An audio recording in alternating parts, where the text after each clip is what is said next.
नमः विद्यार्थी मित्रांनो, संस्कृत सॉन्ग बाय अमोल महाजन या यूट्यूब चॅनलमध्ये आपल्या सर्वांचं हार्दिक सुस्वागतम। तर विद्यार्थी मित्रांनो, आपण संस्कृत क्लासेस कक्षा अष्टमी, नवमी आणि दशमी संस्कृत आमोदह जो स्टेट बोर्ड महाराष्ट्राचा आहे त्याच्या नवनवीन व्हिडिओ आपण तयार करत आहोत। तर चला तर विद्यार्थी मित्रांनो, आमच्या चॅनलवर तुम्ही नवीन असाल तर घंटीला बेल आयकॉन करून सबस्क्राइब करा, लाईक करा आणि कमेंट करायला विसरू नका। तर विद्यार्थी मित्रांनो, मागच्या पाठामध्ये आपण वर्ग 8वी यामध्ये जो संवाद कौशलम होता त्यामध्ये त्याचा भाषाभ्यास हा आपण अभ्यासला। आपण या व्हिडिओमध्ये कक्षा दशमी आणि पाठ क्रमांक प्रथम अभ्यासपत्रम हा आपण आज अभ्यासणार आहोत। तर त्यासाठी आपण सज्ज आहोत का बघा। पाठीमागच्या व्हिडिओमध्ये सुक्ती सुधा नावाचा जो श्लोक आहे आणि त्यांचे जे अर्थ आहेत आणि भाषांतर आहे ते आपण पाहिले।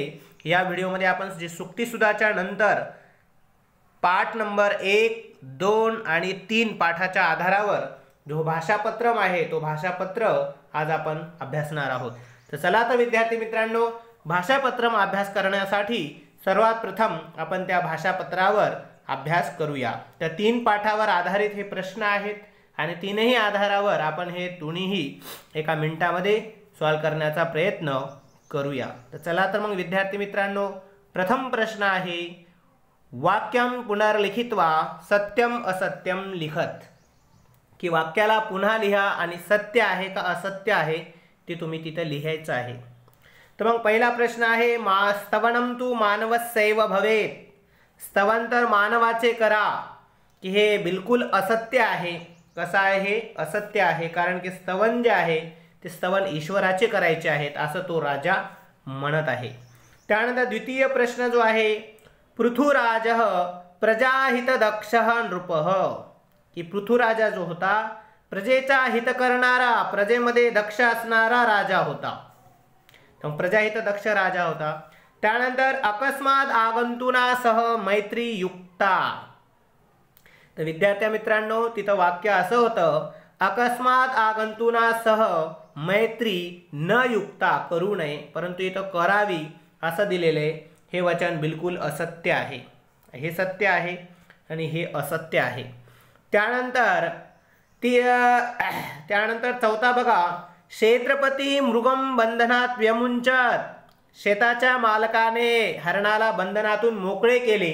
तर निश्चित मोकळे केले, कारण की जो हरिण होता तो हरिण वारला होता आणि वारल्यामुळे हे पण काय आहे, सत्य असत्य आहे, की क्षेत्रपती मृगम बंधनात व्यमुंचत, जे सत्यपती आहे त्याले हरणाला बंधनातून व्यमुंचत ते आहे असत्यम।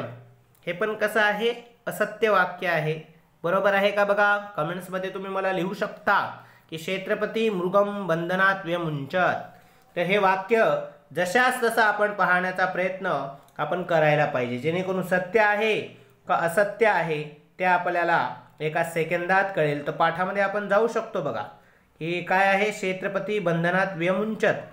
तर बघा इथे वाक्य मी दिलेलं आहे,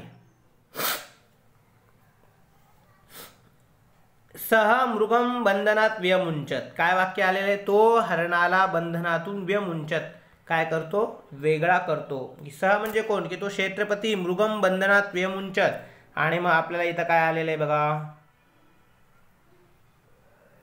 बिलकुल बघू शकता, क्षेत्रपती मृगम बंधनात व्यमुंचत, मग याचा अर्थ काय आहे, सत्य आहे। हे अतिशय सत्य उदाहरण आहे। पुढचं चला, द्वितीय प्रश्न जे आहे, उचित कारणम चित्वा वाक्यम लिखत, की उचित कारण ओळखा आणि काय करा, वाक्य पुन्हा लिहा।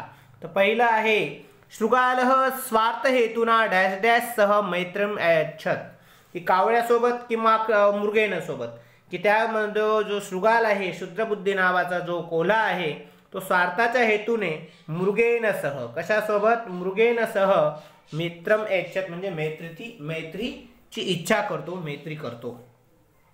त्यानंतर द्वितीय आहे, फलितम मे डॅश डॅश, काय आहे, फलित झालं, प्रयोजन फलित झालं का मनोरथम, की मनोरथम फलित झालेला आहे।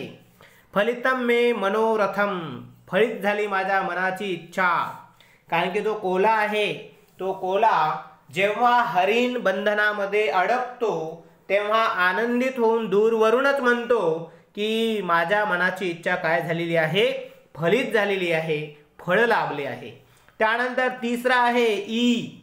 त्यानंतर डॅश डॅश बीजेभ्यः अंकुरा उद्भूता, की शीतकालानंतरम का पर्जन्यानंतरम, की प्रथम जो आहे पर्जन्यानंतरम बीजेभ्यः अंकुराः उद्भूताः, की पर्जन्यानंतर पाऊस पडल्यानंतर त्या बियांना काय आले, वेगवेगळे अंकुर उद्भवले, अंकुर आले आणि ते अंकुर मोठे होऊन पूर्ण प्रजांना धान्य लाभून पूर्ण प्रजांना संतुष्ट झाली. अशा प्रकारचे हे वाक्य तिथं आपल्याला पाहायला भेटते.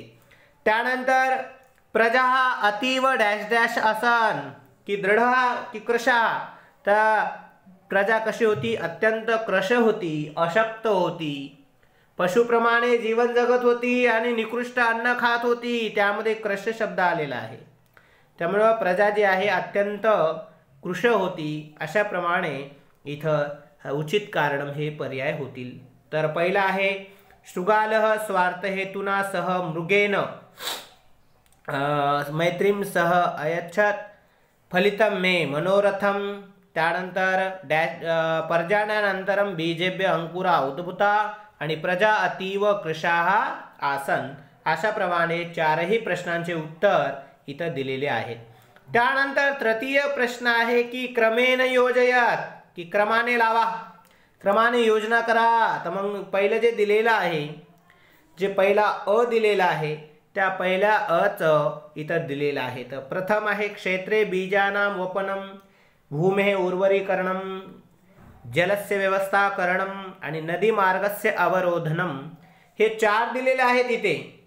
हे चारचे उत्तर पण आपल्याला क्रमाने लावलेले आहे, की सर्वात प्रथम जो आहे नदीचा मार्ग अडवला राजाने, त्यानंतर पाण्याची व्यवस्था केली, मग जमिनीला उर्वरित केलं आणि मग त्या जमिनीमध्ये काय केलेलं आहे, त्या शेतामध्ये बीज पेरलेले आहेत.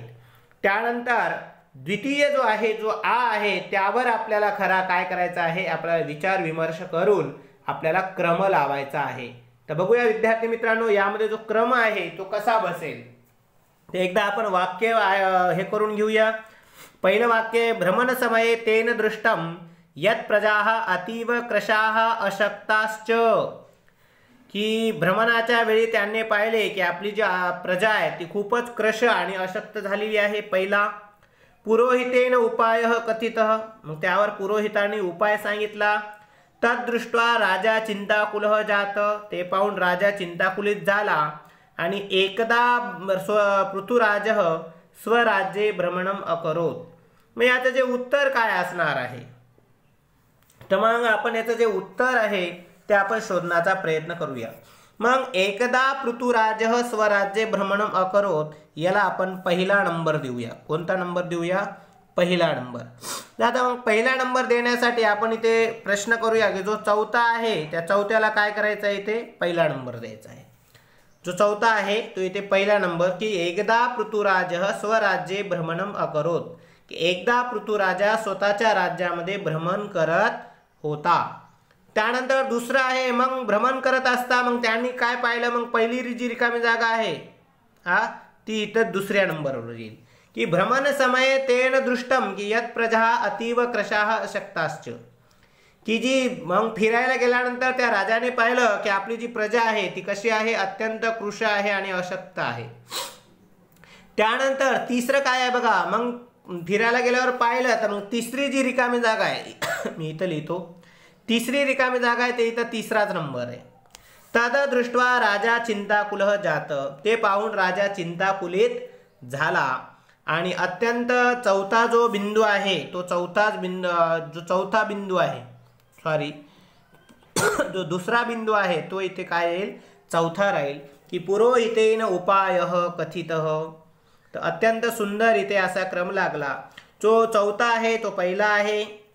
म्हणजे क्रमानुसार जर आपल्याला पाहायचं असेल तर प्रथम क्रमांक आहे, जो 4 नंबर दिलेला आहे तो प्रथम क्रमांक आहे. इथं आपण लिहूया, एक नाही, एकदा पृथुराज स्वराज्ये भ्रमणम अकरोत. चौथ्याचं पहिलं क्रमांक. आता इथे हाताने थोडंसं मोठं होत आहे विद्यार्थी मित्रांनो, तर समजण्याचा थोडासा प्रयत्न करायचा आहे. मग पहिला काय आहे, एकदा पृथुराज्य स्वराज्ये भ्रमणम अकरोत, याचा पहिला नंबर आहे. चौथ्याला पहिला नंबर दिलेला आहे. की मग याच्यामध्ये आपण जो आहे त्या ऑनलाईननी थोडंसं त्याच्यामध्ये आपण उत्तर त्याचे देऊया. फक्त याच्यामध्ये प्रथम क्रमांक कोणता येणार आहे, द्वितीय क्रमांक कोणता येणार आहे, आपण तेवढंच आपण यामध्ये पाहूया. तर चला मग या मध्ये एकदा पृथुराज्य स्वराज्य भ्रमणम अकरोत प्रथम क्रमांक आहे. त्यानंतर दुसरा आहे भ्रमण समये तेन दृष्टम यत् प्रजा अतीव कृशा अशक्ता. तिसरा आहे ततदृष्टा राजा चिंताकुलः जातः पुरोहितेन उपायः कथितः. अशाप्रमाणे चौथा क्रमांक आहे. त्यानंतर ईचं काय आहे बघा, ईवर आपण थोडंसं चर्चा करूया. जो ई आहे त्याचा जो पहिला क्रमांक आहे पुरोहितस्य उपदेश कथनम, या एकचा एकच राहणार आहे. त्यानंतर पृथुभूपस्य धनुसज्जीकृतम, दोनचा 2 क्रमांक राहणार आहे. बघा अत्यंत सुंदर, 2चा 2 क्रमांक. सज्ज केल्यानंतर मग भूमे स्त्रीरूपम धुत्वा प्रकटनम. आता बघा तिसरा क्रमांक जो चौथा आहे त्याचा तिसरा क्रमांक आहे मुलांना, की जो भूमी आहे स्त्रीरूप धारण करून त्या काय झाली राजापुढे प्रगट झाली. आणि जो तिसरा आहे तो इकडे काय असणार, चौथं वाक्य असणार. की कोणतं, की भूमे कृषी कार्यस्य उपदेशनम. ही भूमीनी आहे ते उपदेश कार्यासाठी काय दिलेला आहे, उपदेश दिलेला आहे. अशा प्रकारे पहिलं वाक्य पहिलंच राहील, दुसरं वाक्य दुसरंच राहील, पण जे चौथं वाक्य आहे ते तिसऱ्या क्रमांकावर राहील आणि जे तिसरं वाक्य आहे ते चौथ्या क्रमांकावर राहील. अशाप्रमाणे हे या ईचं काय आहे हे उत्तर आपण दिलेले आहे. चला पुढच्या क्रमांकावर आपण जाऊया. मोठी ई, तिचं उत्तर काय असणार आहे तर बघा, सगळ्यात पहिलं आहे मृग काकयो स्नेहेन निवासः. तर पहिलंच आहे बघा विद्यार्थी मित्रांनो, मी इथं टिंब लिहितो. पहिल्याचं काय आहे, फर्स्ट आहे. त्यानंतर सेकंड आहे शृगालस्य मृगेन सह मित्रता. तर मग जो चौथा आहे तो इथे काय आहे, दुसरा क्रमांक आहे. चौथ्याचा काय आहे, दुसरा क्रमांक. तिसरा मग काकस्य उपदेशः, म्हणजे दुसऱ्याचा आहे, नंतर हे इकडं तिसरा येईल कावळ्याचा उपदेश. आणि एकदम चौथा आहे मृग काक शृगालानाम एकत्र निवासः. जो तिसरा आहे क्रमांक, जो तिसरा आहे तो इकडं कोणता राहील, चौथा क्रमांक राहील. तर अशाप्रमाणे या मोठ्या ईचा काय आहे हे उत्तरचा क्रमांक इथं दिलेले आहेत. तर चला तर विद्यार्थी मित्रांनो, क्षेत्रपतीना पाशः योगबंधनम. आता इथं थोडंसं हे करूता आपण, थोडंसं यांना हायलाईट करूता जेणेकरून तेवढं दिसेल, परंतु तेवढं जागा उरणार नाही आपल्याला लिहायला, त्यामुळं ऊचं काय होते बघा. त्यानंतर शृगालेन मृगाय स्वस्य पूर्ण क्षेत्रस्य दर्शनम. तर मग याचा जे दुसरा क्रमांक आहे मी इथे लिहितो बाजूला, जो दुसरा क्रमांक आहे तो आपला काय आहे, इकडे फर्स्ट आहे. त्यानंतर दुसरा क्रमांक आहे मृगस्य प्रत्यम क्षेत्रम गमनम. जो चौथा क्रमांक आहे तो इकडे कोणता आहे, दुसरा आहे. त्यानंतर तिसरा आहे क्षेत्रपतीना पाशयोजनम. तर मग इथं जो पहिला आहे तो इकडे किती आहे, तिसरा आहे. आणि जो चौथा आहे मृग पाशबंधनम, मग जो इकडे तिसरा आहे तो इकडे कोणता आहे, चौथा आहे. तर बघा विद्यार्थी मित्रांनो, अशाप्रमाणे हा क्रम व्यवस्थित आहे आणि हा क्रम आपल्याला चुकीचा दिलेला आहे. तर या ऊचे हे अत्यंत सुंदर प्रकारे क्रम इथं दिलेला आपण आहे. चला पुढे जाऊया. मोठा ऊ मृगः पाशैर्बंधनम. मृग स्वस्यम अखादत जंबुकः मनसी आनंदितः. आणि चौथा जो आहे क्षेत्रपतीना पाशः योजित, याचा क्रम कसा राहील तर सगळ्यात पहिले मृग सस्यम अखादत, की जो दुसरा क्रमांक आहे त्याचं काय आहे, इकडे फर्स्ट क्रमांक येईल मुलांनो. इकडे हे क्रमांक टाकायलो हे बघा, आणि त्याचं उत्तर जे आहे हे उत्तर राहील. तर दुसरा आहे क्षेत्रपतीना पाशः योजित, मग जो इथं चौथा क्रमांक आहे तो इथं द्वितीय क्रमांक असेल. त्यानंतर तिसरं जे आहे मृगः पाशैर्बद्ध, मग जो इथं जो पहिला क्रमांक आहे तो इथं किती राहील मुलांनो, इथं तिसरा क्रमांक राहील. आणि जो चौथा क्रमांक आहे त्याचं जे उत्तर आहे तो जंबुकः मनसी आनंदितः, म्हणजे इथं जो तिसरा आहे, कितवा आहे, तिसरा आहे, तो इथे चौथा राहील विद्यार्थी मित्रांनो. तर अशा प्रमाणे म्हणजे ह्या दुसऱ्या वाक्याचा क्रमांक कोणता, या दुसऱ्या वाक्याचा क्रमांक कोणता आहे की ह्या फर्स्ट आहे, इकडं फर्स्ट येईल. त्यानंतर तुम्ही तर बघितलंच असेल इथे जागा नसल्यामुळे लिहिण्याचा आम्ही क्रमांकावर या क्रमांकाचे उत्तर या क्रमांकावर देत आहे. अशा प्रमाणे आपल्याला या लाईनीच्या नुसार आपल्याला करायला पाहिजे. तर पुढे जाऊया आपण विद्यार्थी मित्रांनो. रिक्त स्थानानि पूरयित्वा अन्वयम पुनर्लिखित्वा, की रिक्त स्थान पूर्ण करा आणि अन्वय काय करा, लिहा. मग पुरुष डॅश डॅश भिन्नास डॅश डॅश चिन्हात रासभरोहणं कुर्यात् येन केन डॅश डॅश सह डॅश डॅश पुरुषः भवेत्. मग आपल्याला थोडंसं आपला हा श्लोक बघायला पाहिजे, जेणेकरून तुम्हाला एका सेकंदात बघा अन्वय पूर्ण करा म्हणत आहे. आणि बोर्डच्या प्रश्नपत्रिकेमध्ये अन्वय जो असतो, तो जो अन्वय असतो तो अन्वय 2 मार्काला असतो. किती विद्यार्थी मार्काला असतो, 2.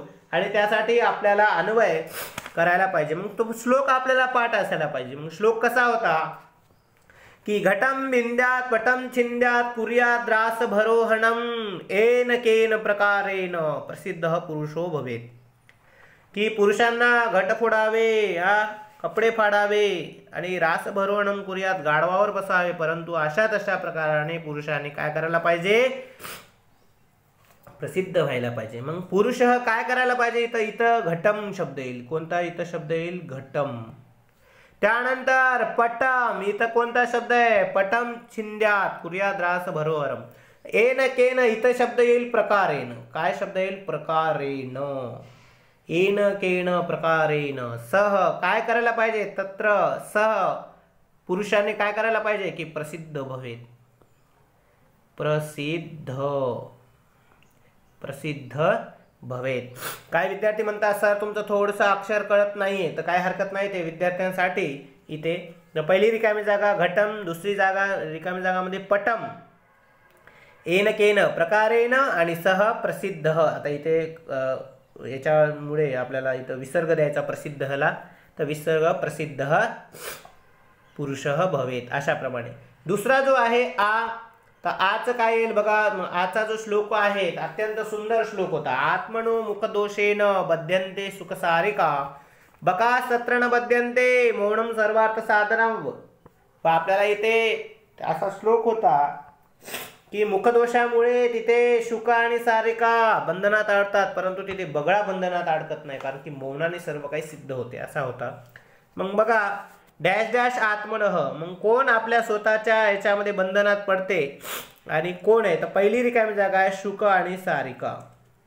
शुक आणि सारिका, शुक आणि सारिका आत्मन काय होते, मुख दोषेन, दोषेन. विद्यार्थी मित्र समजून घेतील. पहिली रिकामी जागा आहे शुक सारिका हा आत्मनः आणि मुख दोषेन हा बध्यन्ते, ही झाली पहिली लाईन. त्यानंतर तत्र, तत्र मध्ये काय आहे बघा, तत्र बकाहा काय होईल पुढची रिकामी जागा, तत्र बकाहा न बध्यन्ते, का की यत मौनम काय होईल तिथे, मौनम सर्वार्थ साधनम, की सर्वार्थ साधनम दिलेले आहे, मग तिथे यतच्या पुढं काय येईल की मौनम येईल.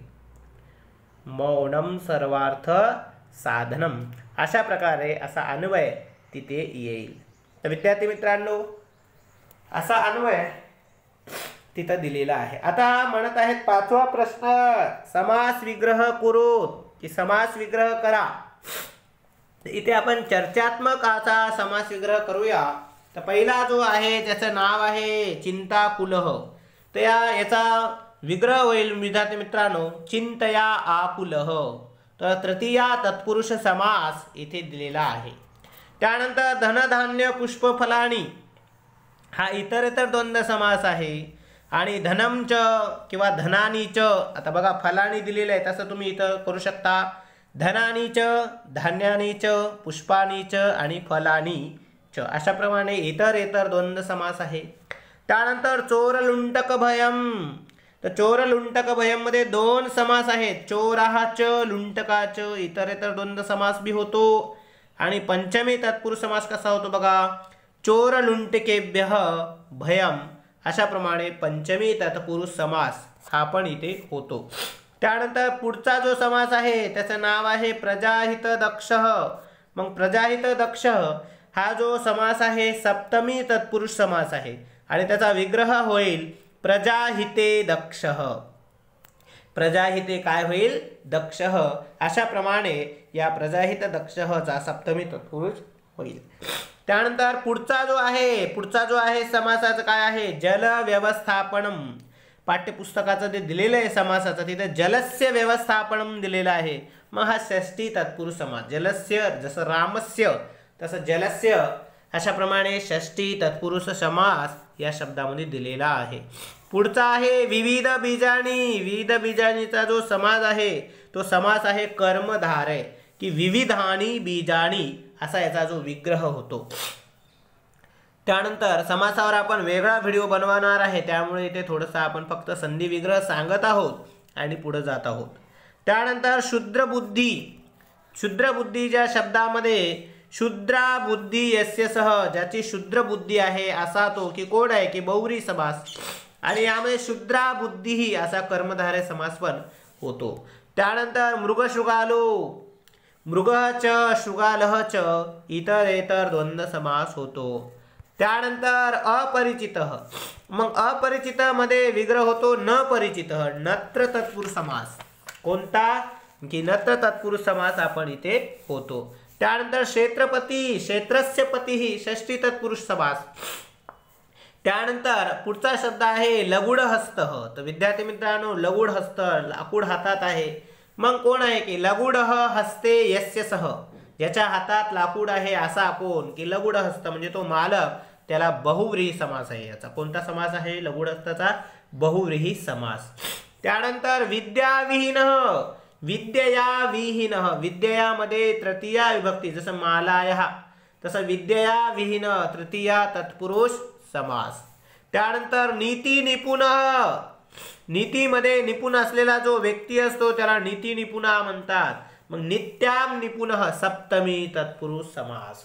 कोणता समास, सप्तमी तत्पुरुष समास. त्यानंतर शुक सारिका. सोपा आहे, शुकच सारिकाच किंवा शुकाच सारिकाच इतरेतर द्वंद्व समास आहे विद्यार्थी मित्रांनो याचा. त्यानंतर पुढे जाऊया, भुजगयमिताः.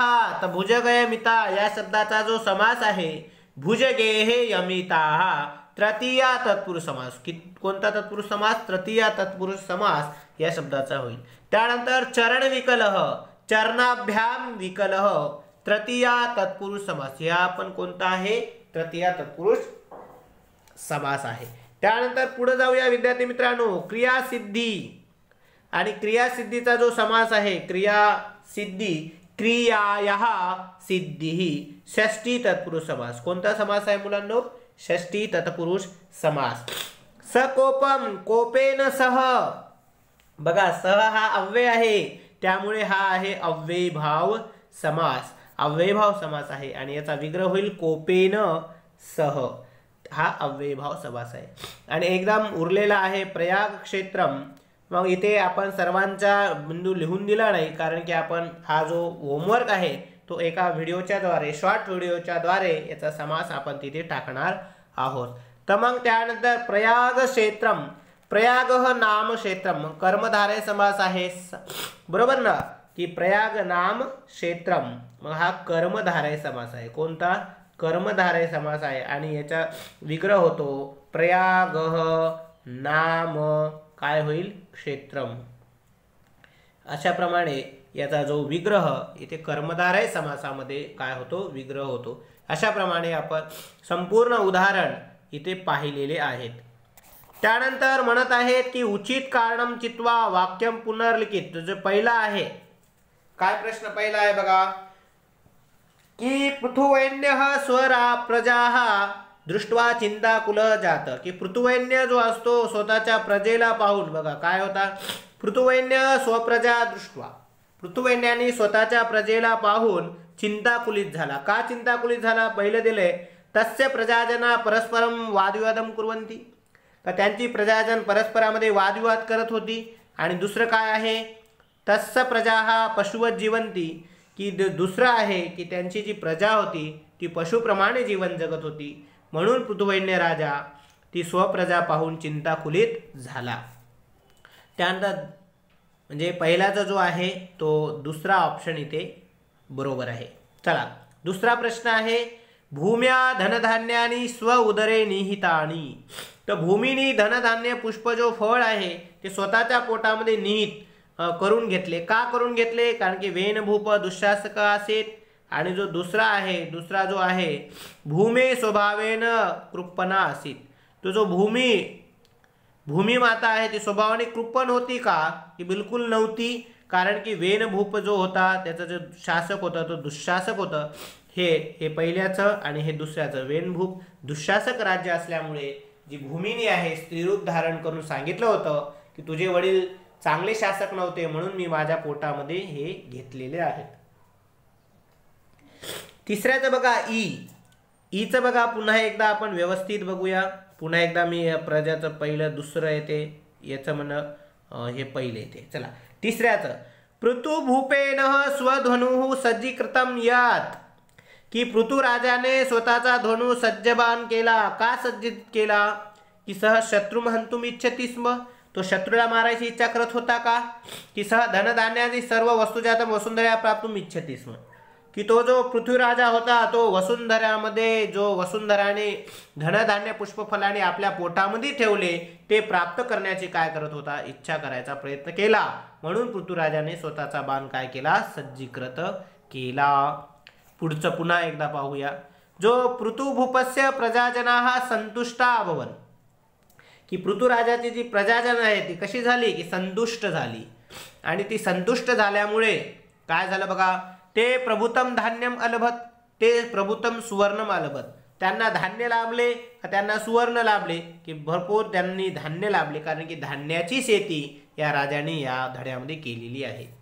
पुढचा आहे, शृगालह मृगेन सह सख्यम इच्छति स्म, की जो कोला आहे त्याने हरणासोबत मैत्री करण्याची इच्छा केली. का केली, काय इच्छा होती बाबा कोल्याची, की पहिलं जे आहे शृगाल मृगमासम खादितुम इच्छती, जो शृगाल होता तो हरणाचे मांस खाण्याची इच्छा होती त्याची. आणि तिथं दुसरं बघा, शृगालह मृगेश नियती, जो शृगाल होता तो हरणाचं जास्त प्रेम करत होता की नाही, जो शृगाल होता त्याला हरणाचं मांस खायचं होतं. हे मांस खाण्यासाठी त्याने काय केली होती, मैत्री केली होती. आणि शेवटचा जो आहे ए काय आहे बघा, क्षेत्रपती ही मृगम बंधनात व्यमुंचत, की शेताच्या मालकाने हरणाला बंधनातून मोकळे केले. का मोकळे केले बघा, की पहिला आहे सह मृग मृतः इति चिंतितवान, ते मृग मेला हा विचार करून. आणि दुसरा आहे पाशबद्धम मृगम दृष्ट्वा तसे हृदय करुण्या अद्रवत, की जाळ्यामध्ये हरणाला पाहून त्याचे हृदय करुणेने भरलं म्हणून सोडून दिलं का, की बिलकुल नाही. तर इथं पहिला जो ऑप्शन आहे तो की जो मृग आहे तो मृत अवस्थेमध्ये त्याला दिसला आणि म्हणून त्याने विचार करून हे केला. तर मग बघा विद्यार्थी मित्रांनो, पुन्हा एकदा आपण या सर्वांचे उत्तर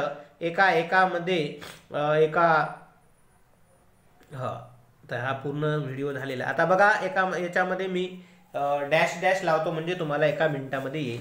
की पहिल्याची रिकामे ज्या आहे ते तस्य प्रजाजना, मी इथे थोडंसं टिंब लावतो म्हणजे इथं दुसरं येईल. त्यानंतर दुसऱ्याचं जे आहे वेनभूप दुःशासक होते म्हणून. तिसऱ्याचं जे आहे सधनधान्यादी सर्व वस्तू जातम, हा तिसरा येईल. पृथुभूपस्य प्रजाजना संतुष्ट झाली कारण की त्यांना सर्व धान्य लाभले.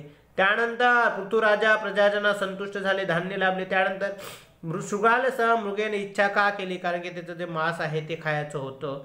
त्यानंतर ऊ जे आहे हरिण पाशामध्ये बद्ध झाला म्हणून तो आनंदित झाला आणि तो समृग मृत हे विचार करून त्याने वेगळा केला. अशा प्रमाणे विद्यार्थी मित्रांनो, अशा प्रमाणे आपण तर संपूर्ण भाषाभ्यासची इथे काय केलेली आहे, चर्चा केलेली आहे. मग यामध्ये जो समास आहे आणि क्रम योजयत आहे त्याचा जर क्रम नाही समजला असेल एखाद्या शब्दाचा, कारण की ते व्हिडिओमध्ये लिहिण्यास थोडंसं अवघड जात असल्या कारणाने आपण त्याचा समास इथे लिहिलेला नाही. परंतु सांगण्याचा प्रयत्न केलेला आहे। तर पुन्हाच असे नवनवीन व्हिडिओ पाहण्यासाठी पुन्हा एकदा आपल्या या संस्कृत सॉन्ग बाय अमोल महाजन या चॅनेलला सबस्क्राईब करा आणि पुन्हा आपण पुढच्या व्हिडिओमध्ये पुढचा पार्ट करून भेटूया।